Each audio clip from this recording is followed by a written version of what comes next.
Can you turn it off? And good morning. It is Car Con Carne, still at home. We're calling it Quarantine Con Carne for now.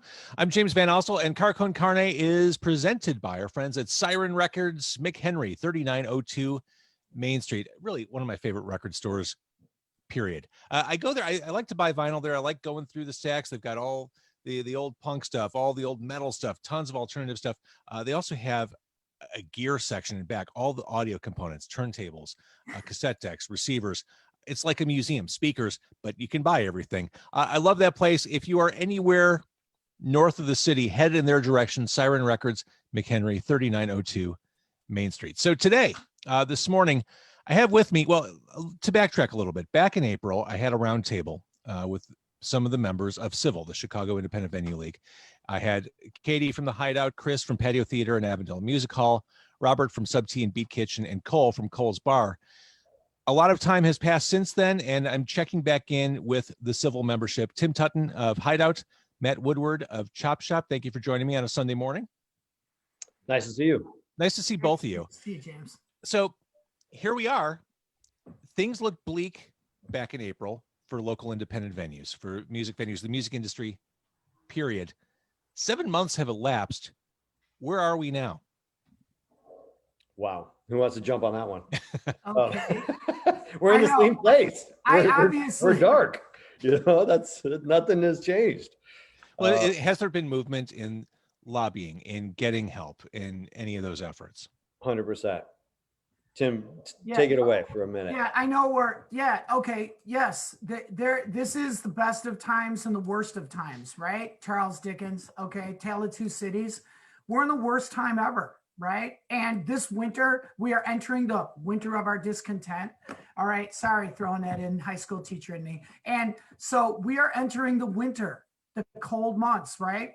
And this year, 2020, was the year of Chicago music. That is where we entered 2020. 1 year ago, in 2019, we were all meeting at the Cultural Center, talking about different ideas, what we might do. And the pandemic came in the spring. So when you interviewed us back in April, and thank you, James, because that, like, right when it happened was March 13th, okay, right. Friday the 13th. And then they shut us down on before St. Patrick's Day. And we've been shut down ever since. Back in April, we thought, this is going to be a couple months, just like everybody else did. Sure. And we literally at the Hideout, and we were thinking, okay, we'll be back up by summer and we'll be ready to go for a day in the country on June 20th. And we'll be doing Year of Chicago Music, and the festival season will happen in July, and there'll be Pitchfork and Riot Fest and Lollapalooza in the fall. And you know what happened? We are shut down, and now it's even worse, okay? And we know that we're going through 6 more months. So what started out to be 2 months is turning into a year. Yeah. Okay. And so that's a terrible situation for our clubs to make it through. And so there's a lot more I could tell. Matt, do you want to jump on that? I'll jump in there. So what's been nice is the CIVL, the Chicago Independent Venue League has really turned into this cohort of all of the independently operated clubs in Chicago, and come together on multiple calls, multiple days a week, putting in full-time work on advocacy, fundraising, special projects, all this stuff, all these different committees working and talking. And we've been beaten down the door in Springfield and Washington. And I think we've made some great impact. We've heard stuff from representatives that, like, hey, if you get this many calls through to an office, like, you're doing great. We've exceeded that by 10 times. They're blown away by the effort they're seeing coming out of our state. So, and that's all been driven by CIVL. And NEVA started after CIVL, and they're maybe playing catch up a little bit, but we're putting in a lot of hard work during these dark months. So that's been kind of the silver lining, if you will. And that kind of, I think, gets to your point, James, about what we've been doing. We've been dark, but we have not been sitting around. Everyone just kind of said, let's rally up and come together and see what we can do. And that's what brings us to today. This has been such an incredible year, because you know how there's this idea you're too busy to get shit done? And so we own venues and we go and see rock bands. And like the way the Civilization Festival is going to be, which is going to start on Friday, after Thanksgiving, is going to be, the venues that will be that are filmed are the Hideout, and it's going to be Tonic Room, and it's going to be Subterranean. That's on the first Friday night. And there's going to be more venues throughout the course of the month with more bands. Okay, that is what our Friday nights used to look like. I used to be at the Hideout. I would like open up a band. I might run over to the chop shop. I might go to Shuba's. I might like stop by the Empty Bottles, for real. And hopefully using a lift or a divvy bike, okay, and not driving, all right? And so, but a normal Friday night in Chicago with us and with the people who come to our shows isn't one night. It's like you literally go to Subterranean, you walk over to the chop shop, you hit other bars, and you go to see all these bands. And we like took it for granted. And it's like, well, dude, if you were like, I had never met Matt until this summer. And it's like, I've been to the chop shop, he's been to the Hideout, and it's always like, dude, check in with me, ask about me when you're there, but you never do. Right. So finally we got to a place where it's like, all right, everybody, sit down, go home. You are now in isolation. So the whole excuse you didn't call was like, what the fuck are you doing? Where are you? And it's like, I'm at home. Well, so am I. And because we had CIVL, because we had already had a group, it's like, well, we got to call them. So immediately everybody was like, Joe, what are you doing at the Metro? What's happening, Michael, at Shuba's? What's going on? Chop Shop, how are you guys dealing with this? And literally every day, it's out of control. Every day, every week, we meet with each other on a Zoom. So the weird thing about this whole Zoom thing and all that, now all of us are like meeting. And it's like, now we have time to talk to each other just about the specifics of the pandemic, the specifics of dealing with logistics and how to do a band, but we're also like, hey man, how's it going? So I noticed I wanted to catch Half Gringa at Tonic Room, but I wasn't, how are they? Or what's going, we're talking. So we have become so much tighter and closer. And we've gone from 8 to 12 to 35 members of CIVL. And there are many venues that are part of us, that and nonprofits and restaurants and people, bars that are just part of our conversation and our interaction. So we've actually taken, this time has made us closer, because we were able to sit down and talk and actually look at each other in Zoom. Because typically when we see each other, it's 11 o'clock at night on a Friday. And when you're talking to a dude at the chop shop, it'd be like, you're always looking at the stage to make sure, is the sound good? Is there too much high end in there? Do we need to lower the bass a little bit? Wait a minute, she's throwing up in the bathroom. I need a mop. Can I get a mop? Are we at a PBR? Right. What was that you were saying about Bernie Sanders? Yeah, I totally agree. Yeah. Okay, we need some more PBRs over here. So I know. So it's funny. You're too busy because you're operating, right? It's not fun sometimes to host people at your own place, because you're right. You're too busy worried about this person puking in the bathroom. And you're like, oh fuck, this is gonna be a terrible look. And also, you can't really have a meaningful conversation. You can't have a meaningful conversation. Saying though, we have more fun at other people's venues sometimes, because then we can hang and drink. Right. And we see the same fans that would be at the Hideout would be over at Chop Shop, and then it's like, dude, what's going on? And then we can actually talk to them, but the actual owner, or the venue manager is busy. So that's actually a good point. You can't actually have a conversation when a live band is on stage anyway. Like I just do I do a lot of polite nodding when someone tries to talk to me during a show, but I can't hear. Right. Yeah. Oh, exactly. And those of us, literally, if I'm in another club talking to somebody, people look at me and they're like, go to the Hideout if you want to talk. All right. Really, dude, and it's like, sorry. So I have to actually be super careful to go to the far corner of the Empty Bottle, or like in the pool room. And then I can't see the band. And then I'm like, Well, I think what you both are touching on is something pretty impressive. You kind of built community that probably was already there, but you reinforced it and moved it forward. I mean, local bands, local musicians, they have a community. They kind of recognize each other from playing different gigs all around the place. And, oh, hey, how you doing? What's up? But from what I'm hearing, it hasn't been as consistent with the venue owners. That's right. And it's funny you say that because, you know, if you ever worked in the service industry, you know, when you wait tables, there is this community, no matter if, you know, you're at Blackbird and I'm at, you know, the hot dog joint, there's still like this camaraderie between servers and bartenders. And when I was, you know, used to bartend way back when, any bar you go to, you get respect, right? You're like, you know, barman respects barman. Totally. And, but owners have never come together like this before. I've never seen this, you know, and it's kind of elevated the little ecosystem, at least for me. And it's been really special for me. I've been really enjoying this and getting like joy out of playing a role in this and seeing how this community is really kind of coming together. So I think that's a huge positive to come out of all this. And I can't wait to see what happens once we get like, you know, operational again. I think that this city is going to be a city to reckon with when it comes to live music. Well, and teaming up, coming together is the only way forward for these independent venues. If it was just Beat Kitchen and Subterranean taking on all this, it would be pissing in the wind. You need the strength of your community to move forward.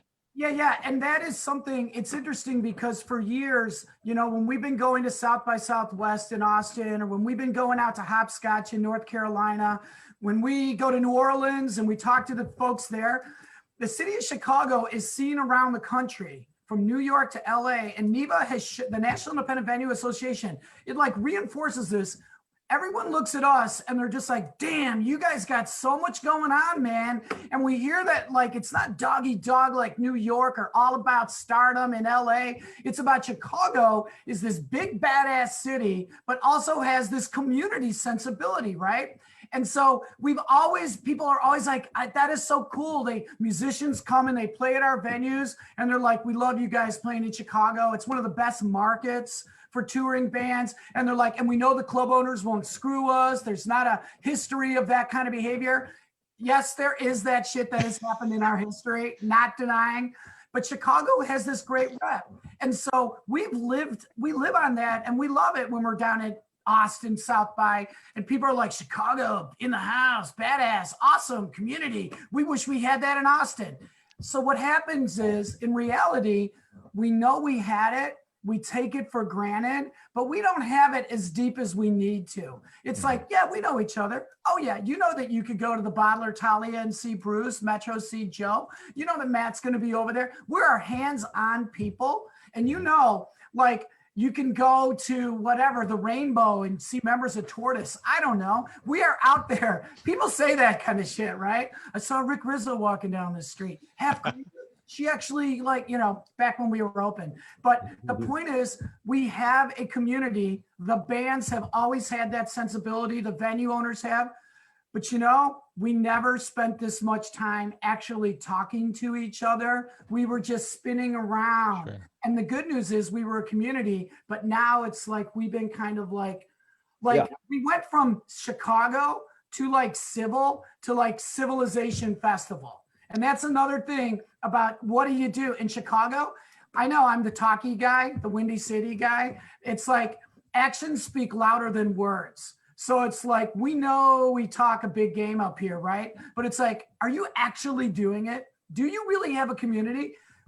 If so, let us see it. Civilization shows that. It's like we're working together, clubs together, all right? The bands together. Working with DKs. It's like we are actually proving in a documented evidence. Yeah.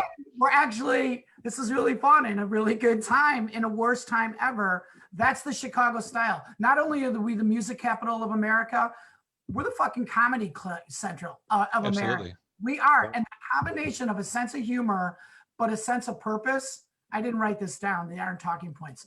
It's like, that is like, we're doing it. Civilization. And so before the end of the year of Chicago music ends, we're doing it. From Thanksgiving to Christmas, this year will not end until you see the results visually of Civilization. And the best part, the money is going to benefit the actual 70,000 plus people that work in the industry across our city to the Civil Save fund, all right, is to raise money to help the actual artists, staff, the venues, the engineers, the crews that are all part of this community. The year doesn't end until CIVL says it's over. It's as simple as that. 2020 is not over until CIVL is done with it. So Yeah, the although civilization a lot of people might want to end this year. So yeah, we're fair gonna enough. end it on a high note. That's what we're gonna say. So I do want to go deeper into the Civilization concert series, which kicks off Friday night, to talk about some of the artists. And this is a fantastic thing you've put together for civilchicago.com. I do want to acknowledge, as you've built community among the venue owners, among yourselves, it's been pretty inspired to watch other people come out and find creative ways to support your efforts, CIVL's efforts. I think about what Goose Island did. With the I mean, you beard. have, oh, look at that. You've got the prop ready. Good prop, yeah. Mine's in the fridge. This is the most beautiful thing. And they came and they're like, what can we do? Yeah. And this was before the festival. Yeah. They were like, what can we do? Mm-hmm. I love it. Beer. I know, I love it too. And then there's the Situation Chicago double vinyl album, which is fantastically cool. Yes, thank you, Trey. Elder. Thank you, all you guys. Smash Plastic, yeah. But it's nice to see the community respond in ways that are appropriate for them. I think that's been really inspired. I'll tell you, as this has dragged on, and as venues have remained dark, I have been nervously, cautiously optimistic. I still have that fear of like the Hunger Games cannon off in the distance signifying a fallen soldier. I'm still anxious and kind of walking on eggshells, hoping that that doesn't happen. Yeah. And I know I mean, no one's sitting on mountains of money to keep things moving forward when there's no revenue coming in. There's not some crazy stockpile any of these venues have. So it's a precarious moment. Yeah. And that's why we're doing this Civilization, music series. So that, and to launch the Save Fund, as Tim said, Staff Artist Venue Emergency Relief Fund is a huge thing. You're the best at acronyms. Can we just say that? We are pretty You got good. acronyms down. Yeah. We got it down. But the Civilization Fest, as Tim said, really came together with like a small committee of 12 people, all from different clubs, and it's the staff as well, that are putting time in for nothing right now, but just to be a part of this thing. And we're gonna have 4 rockin' episodes, so we're entertaining people again in a dark time. This is like a little bit of light for us, and like Tim said, it's kind of like that club hopping experience, coming back, where we get to see multiple venues, multiple bands all in one night, and do a little good. So hopefully we entertain, and we raise awareness for Save, and we end the year on a high note. I love it. So it's 4 different episodes, and it'll be weekly on Fridays. Pointing out though is that we are not a big corporation. We do not have 500 million coming in from the Middle East to help refund our merger and acquisitions. All right, fact, because that's happening. All right, in the industry in this country. We are independent, owner-operated venues. So it's like we've got the CIVL acronym, which we love it, and I'm glad you love it. Chicago, but it's the first letter is independent. We're all independent. We all do our weird stuff, right? We're all different, but we're a league, okay? And this is very intentional, because we are living in a time where there are large corporations in the entertainment industry that are looking to buy up vulnerable properties. During this period. They know some of us are going down, and they know that some of us are desperate because the Save Our Stages Act has not made it through the Senate yet. And we know what's happening there. We've been working, lobbying, trying to get our representatives. 13 of the 18 Illinois representatives are all 100% for us. Our senators are with us on this, Durbin and Duckworth. All of the Chicago delegation is fighting for us in Washington. The city of Chicago is out there. The mayor is supporting Save Our Stages. The governor. We are using every political process that we can. But you know what? This is like old school Chicago. Dude, you got to save yourself. Be ready. Be street smart. So Save is like, we hope to get outside help, but we know we have to save ourselves. And the Save Fund is like, but we can't keep begging all of our fans, all of the people that go to the music. Can you buy another t-shirt? Can you buy this? But we do. Civil, we've got shower curtains, so it isn't just t-shirts. We've got hats. We've got warm-up pants. We are doing all kind. We got dugouts, all right, over at the we are selling merchandise to survive and asking for government support, and we're getting positive responses without necessarily the money. So we are trying, because we know for a fact this winter some of our clubs could close. And we know already in Chicago, some of the great restaurants and some of the clubs, they've already closed, okay? So instead of waiting for that to happen, I'm not saying, I hate to use like the word like a ventilator. We're prepping, we're preparing, we're like raising the money during the holidays, all right, to get us through to next year, you know? And that's the spirit of Chicago. It's like we're a city of neighborhoods, we're a city of community, but it's like everyone steps up to help each other. And I know it sounds cliche, but we're actually in a battle right now. And that battle started before COVID-19. It started with the corporatization of the venues and the entertainment industry, and it's turned into this. So this is a very, it's a very interesting economic and pandemic combined situation. And we need to make it through this winter. And the only way we do it is we're helping ourselves. And the rest of the country, New Orleans, Austin, Seattle, San Francisco, those dudes look at Chicago and they're going, damn, those guys step up. Yeah. They pull it together because we are the city of organizers. That's our, sorry. So that's true. So Civilization, the festival, it's 4 episodes. This will be weekly on Friday. Yes. On Fridays. Yeah. Let's talk a little bit about week 1. And I'm glad, I wasn't sure if this was just a one-time thing or if it was a series. That would explain some missing venues on this list for this week. Yeah. Well, as you can imagine, we have, we've been working very cautiously to get these things done over the last couple of weeks. So, so we've been cautious to roll it out in case we needed to press pause on anything, for any reason. So, and who's been shooting everything? We are partnered with Audio Tree. Makes sense. Yep, it's great. They've got that stuff figured out. Absolutely. Another cool example of how great partner. Lincoln Hall, Audio Tree step up, and then they do videos at all of our clubs. It's another cool integration. Yeah, it's been great. So first week, talk to me about some of the venues and artists who are participating on Friday night. So I feel like I shouldn't give it all away because I want to keep some of the, but I think the cat's out of the bag. So we have Dos Santos at the Hideout. We have Latin X Half Gringa at Tonic Room, and then those funky SO guys at Sub T. So that's what we're going to do in episode 1. And then we have 12 more acts and venues to lay on in the next. This is a big production. Yeah, this is no small effort. How from concept to getting this out into the world on Friday, how long did this take to We've been talking about this since probably June or July. That doesn't surprise me.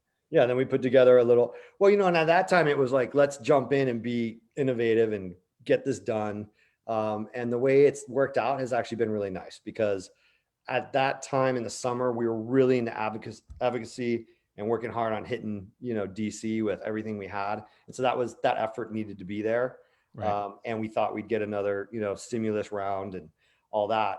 And then we could do something, we could do something in the fall or winter and it'll be more for entertainment. But now this effort is like, this is the ship. We're sailing this one for entertainment and to save our stages and, and to save our industry. So this is good timing as far as the rollout goes, and the production obviously it is no small lift. So that's why we're, it's taking as long as it is, but it's coming together beautifully.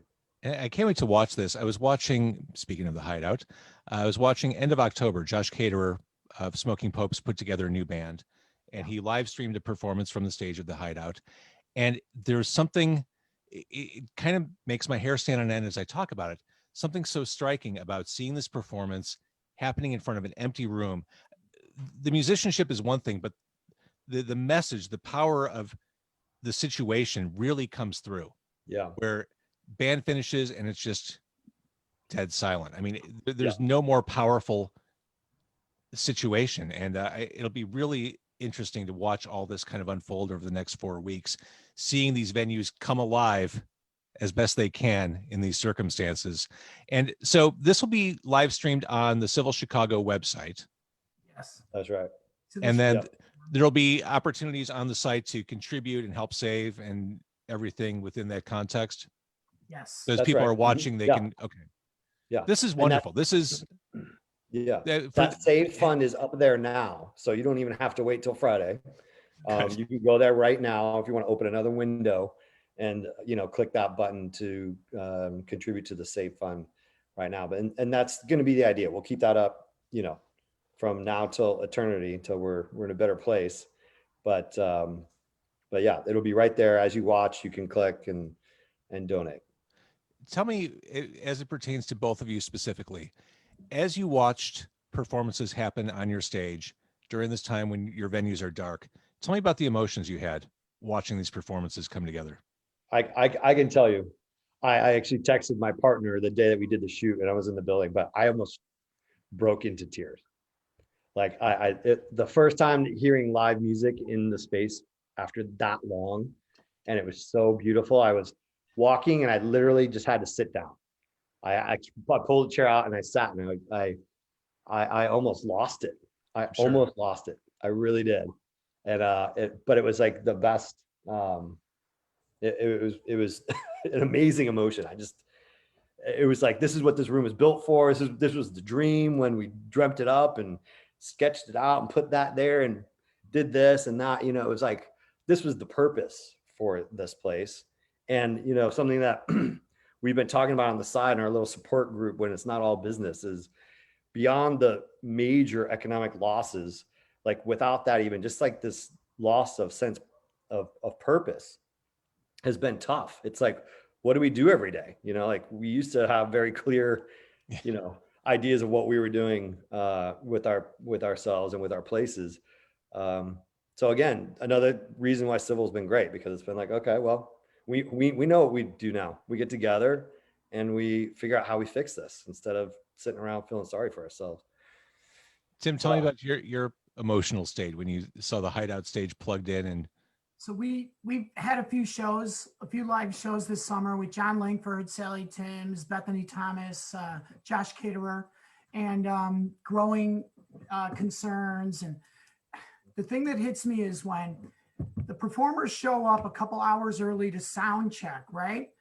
We have to do a temperature check. So everyone has to get their temperature. Everyone's wearing a mask, okay? So people come in, they wear their mask, they get their temperature, and then the musician, literally, it's like, they're like, we good? And it's like, we're good. Okay, we're good. All right. Then people like kind of like a bar, like the Hideout, rock and roll, they gingerly go inside, and it's like you have a different feeling because everyone's wearing masks, including the sound people, the camera people, everybody. And we open up all the windows, okay? And so everyone's looking around like, are we safe? Are we cool? So then the musicians come up, and during their sound checks, they have their masks on, right? And there's this really emotional thing where before the set starts, like when you look at Dos Santos, okay, it's like, okay, everyone's like, we good? We good with this? We ready? They take off, they put their masks down and they start playing. And I mean, like Matt's like, he's gonna cry. You look at it and you're like, everyone's like, could get sick here. Everyone is like, shit, we're going to do this. We are going to risk the possibility of getting COVID but we're going to play. It's pretty, and you don't see that on the video. You just see the band up there playing, and they're rocking out on the Hideout stage, right? And they do their set, and we kept our sets intentionally. They're not 2-hour sets, okay? We kept them shorter for not only so that it could be like an intense showcase set, but also it's like for health purposes, right? of course, That's going like in the background here. But the band is willing to take that risk. The clubs are doing that so that we can do that. And the real reason they're doing it, all these bands, whether it's Dos Santos or David Boykin or whoever's doing it, they're like, we want to raise attention to the CIVL Save Fund, because we're playing right now knowing that if people watch this and they donate, they're going to get a lot of money, and that's going to be spread out across the city. So they're like literally taking a risk so that they can raise money for other people. And then the room is empty. There are no fans. So it's like a weird feeling. You're like, no one's there to applaud. And there's this weird part of you thinking like, I hope people are donating money. Just applaud with your money. And then you feel guilty because you feel like that is so messed up that I'm hoping to raise money. And then you think like, but we do charge at the door all the time because the band's got to get paid. And so does the film crew. And so does everyone. Everyone's got to get paid. So you're thinking of health and you're thinking of money. I know this sounds weird, but what's the instant thought? When people take off the mask, just like any sound check that's happened for 25 years, people always do the sound check and go, okay, we good? We ready to go? But this time it has more intensity. Yeah. Because it's like, okay, we're doing this and we don't know when we will do this again. We don't know, but we're going to go into this performing this set, you know, it's a beautiful thing, you know, but it's also an intense thing. Yeah, a lot of high emotion. That sense of not knowing what's coming next is a daunting one. Right. I can't imagine. Yeah. We can't imagine. We can imagine a city without with less venues that we just are like, oh, they closed, they did. We can see that. That's why we're imagining 2021.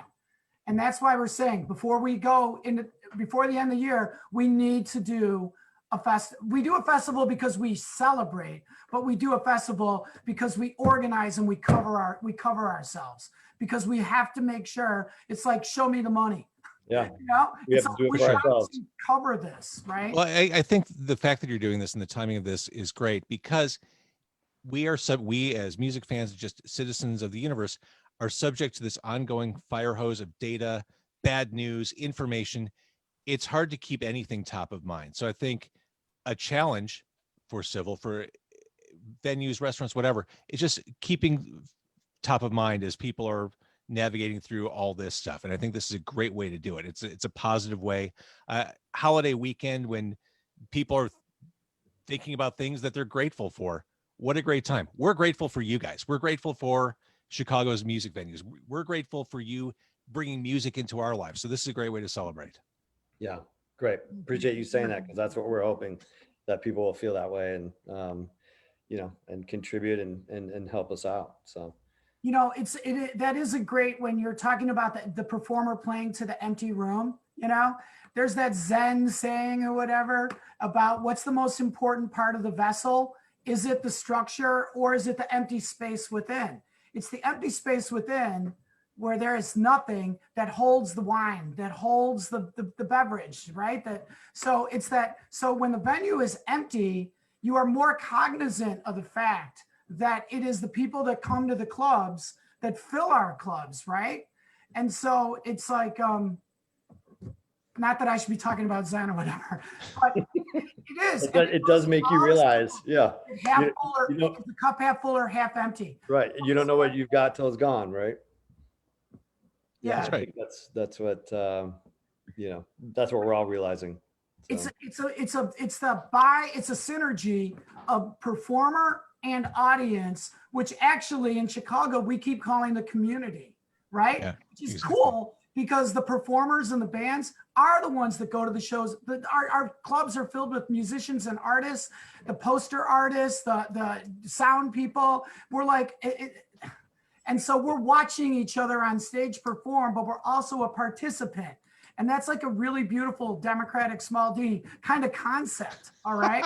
that we're all participants in this. And this is a reminder that when we're closed down, you know? So with this virtual festival, and that's why I love the idea of civilization, because we are called civil. Matt, did you come up with the term civilization, or? We did, but our hashtag also, we're going with be civil, you know, which you know, I love that. I love the idea that in Chicago, we are always like, we're small town, we're Midwest, we're neighborhood, but we're boasters and braggers. So it's like civilization, right? It's kind of a joke, but it's kind of like the basis of a civil society, civil meaning city. It's what's happening right now, where we're building this thing, where everyone's working, you know, for free and pro bono and just putting all they got into this thing like it was their paid gig.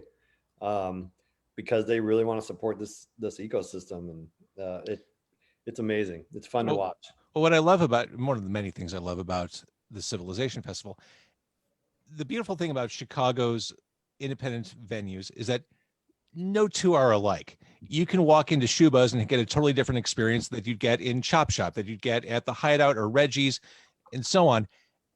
That said, this lineup is about as varied and wide-ranging as the venues supporting it. I mean, these artists are from all corners of the Chicago music universe, which I love. Muka Paza is playing, which is no Zoom screen could fit Muka Paza, but that's right. Right. And how many times have you seen them and it's never been the same ever, right? How could it be? Muka Paza, like I've never seen them do the same thing ever. So that's what's kind of fun. But I mean, how lucky are we to live in a city that has such not only a wildly diverse music community, but really talented at that. It's one thing to have a diversity of sounds, but they're really talented players making that diversity of sounds. I mean, Frank Catalano is playing, and we got Zoe Wise, who's a delight, who's been on this podcast. And this is going to be a really fun Friday night. So this is a weird concept though, but this is what's conscious in Chicago. It's like, you're like, all of our clubs are totally different, right? So when the Hideout opened up in 96, I mean, I was like, I want to be a combination of Fitzgeralds and lounge acts with a splash of weeds in there, with a little Green Mill jazz. Like, I was conceptualizing and thinking, but in Chicago, there's this thing. And so I would always feel guilty. People would be like, what are you trying to be like, Fitzgeralds? What are you trying to be like, lounge acts? I'd be like, yes, we are. I know that you noticed. Is it too obvious? Because we're different. We're unique. We're our own place. So it's like, we want to be individualists because it's like, no, I'm not a copycat. I'm not a wannabe. I'm a real deal. But at the same time, we do all look at like, what's Subterranean got playing tonight? What's happening at Shuba's? You know, I got to check out Half Gringa. Okay. And so we're always looking at each other, but we're always super conscious of like, but don't try to be like them, be with them, but be your own guy, you know? And it's that. So we do go out of our way to be unique. And so that is a preventer of being a community, but we all know we're all like to have all this in common. And we're not making this up, because when we started having our civil meetings, it's like, dude, I loved how you did that show that way. You know, that was really, and we're like showing each other all the things we wanted to share, you know, or whatever. And it's like, so we are a community, we are a neighborhood. That is what makes Chicago great. But we also are like, no, I need to be a unique character. I need to be my own. And it's that combination. So our bands, you know, like have Green de Dos Santos, just to kick it off, Esso. Yeah, they do work with other bands. That's what makes them cool, to go like, maybe we should do heavy metal or rock, but do it in Spanish. Okay. You know, maybe we should. And so we're always watching everybody and we're influenced by everybody, but we're trying to put our unique spin. And that's not an original thought that I'm making, but because we have so much of it in Chicago, I think it heightens our game, you know? And so, so. You know, it's interesting. I did a podcast episode earlier this week with Hot Dog, and we talked about the plight of Chicago restaurants and just how important Chicago restaurants are in our communities, what a vital part from an employment perspective, but just a culture shaping perspective restaurants are. So too are the independent venues, these music venues. There's such cornerstones of all Tim mentioned this city of neighborhoods. Each of these venues that's part of CIVL is such an important part of that specific neighborhood, to say nothing of the overall cultural fabric of Chicago. And to me, this is a no-brainer, throwing our support and love behind what you guys are doing. I love how you've come together and kept things aloft during this dumpster fire of a year. And I know nothing's been easy, but I love the spirit you're putting into this. And I love the optimism and just the work you're putting behind Civilization. I think it's fantastic. Right on. Thank you. Hot Dog is a great metaphor too, because Hot Dogs was a place, it's a typical hot dog stand, right? Don't try to be fancy in Chicago, but it's like, how about a hot dog with foie gras? But I'm not trying to be fancy. And it's like all that shit in Chicago. Don't put ketchup on your hot dog. It's like, oh, you learned that. Mustard only, right? No, Chicago's like, make a hot dog. Have an unpretentious hot dog stand, but do some really weird shit with it, right? Do some interesting thing. So the take is just a hot dog. That's simple proletarian working man's food, right? But how can you do that with love and with uniqueness and do it a little different? And that's like our clubs. Our clubs are actually independent venues. In other cities, they're like, yeah, they're dives, you know, yeah, those are like local dives, right? And we're like, we call them treasures and gems. Yes, exactly. Dive, is a deep dive, man. And when you go buying records at your favorite record store, that place in McHenry, you're like doing a crate dive there, right? yeah. You're like looking for the deep cuts. So I don't want to go somewhere sterile. I want to go somewhere that is comfortable and feels like home. Like you will actually find that treasure there because you know that place has character. It's playing character. That's it. That's it, Matt. Yeah. So this is what we're dealing with, Chicago. James, because you want to go somewhere sterile. You're making a joke, but we're having a healthcare pandemic. And so the word is, okay, in the future, clubs, you're going to have to take your temperature. You're going to have a COVID-19 test. You're going to have to be sterile, clean, wipe off everything, which we are doing. We are doing everything we can. And we believe in that cleanliness, right? But it's like, well, how does a place, our little kind of bars that are weird, unique, quirky, wooden, how do we survive in a time where everybody wants sterility, but they don't want a corporate franchise? They don't want to walk into a sterile, you know, corporate style franchise. They want unique, and that's what we're trying to maneuver and navigate. Sure. You know? And it's sterile. When I use the word sterile, it was metaphorical more than anything. But I get this. But just, you know, to Tim's point, it's just like one more thing that we, you know, battle every day. Like if we are to open, how can we do it? Like if we can be open a little bit, is this the way to do it? And all of the options are not great and they're all an investment. So, you know, it's just a challenging time. And I think that what Tim just said is great because we have these kind of conversations. They're ridiculous almost in context, but they're the things we're faced with every day in this weird, I don't know, purgatory that we're in right now. Well, one of the topics I keep coming back to, or have kept coming back to during the pandemic, is innovating around and through the pandemic, how people have had no choice, especially in the creative community, and in your case, the live music community, to find innovative ways through this. And I think the Civilization series is a great example of how to find a way around this or through this or exist within this. And so what's the timing on this? This is 8:00 on Friday? Yes, that's right. 8:00 Friday.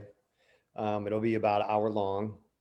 So, you know, that's a lot of stuff packed into 1 hour. Well, it's, you know, it's only a third. Is that the right math? A fifth of actually everything we have. Cause you know, we're rolling it out over multiple weeks. That's going to be awesome. So after Thanksgiving, you're not going anywhere. You're wearing your fat pants, sit in front of the monitor, the phone, the tablet, whatever, and support our amazing local independent CIVL.com, and I'm going to say it CIVL just to make sure people understand that. CIVLChicago.com for everything. You know, all the information about the Save Fund, everything we're doing, all this merch that we're dropping. I want a shower curtain. That's my next stop. You better put your order in quick because they're going to go. The first run is like already went live on Wednesday and it's flying. So I'm getting some people when they put a merch plan together, it's like, well, do we do hats? Do we do keychains? You went all in. No, fuck it. We're doing shower curtains. We have that great piece of art from Mara. What's her last name, Tim? I can't. It's Mara. Yeah. So she's the most amazing woman, you know, who's just put all this effort into this. And she went back and, you know, did these drawings of every venue in the CIVL. It's crazy how cool this is. Right. So that thing, large scale as a shower curtain, actually really works because then you get in all the detail and it's really cool. Mara exemplifies part of this community that's unbelievable. She's an artist and she literally put that together and said, here, how can I help you guys? You know, and she did her little tiny guide to our clubs just to do it because it was a cool idea. And when the whole pandemic happened, she's like, no, I want you guys to make money. And like, she helped us put together the shower curtain, all that. So cool. Our whole background for Civilization is her. Yeah. So that's the other part. We always think it's about music, but actually it's about poster artists. They're all combined. Yeah, the fans. Ecosystem. Yeah. All right, and that seems like a great place to leave it. Tim Tuten, Matt Woodward, of Civil Chicago. Civilization Festival kicks off on Friday night on your website. And this cause is ongoing. These concerns are ongoing, and we're here to help. And I would say to anyone watching or listening, watch Civilization on Friday nights and just spread the word. Keep this topic well socialized. Keep this information out there in front of people, because again, we live in this ADD world with a fire hose of information. The more we talk about it, the better things are. So thank you, gentlemen. Cool. Thank you, James.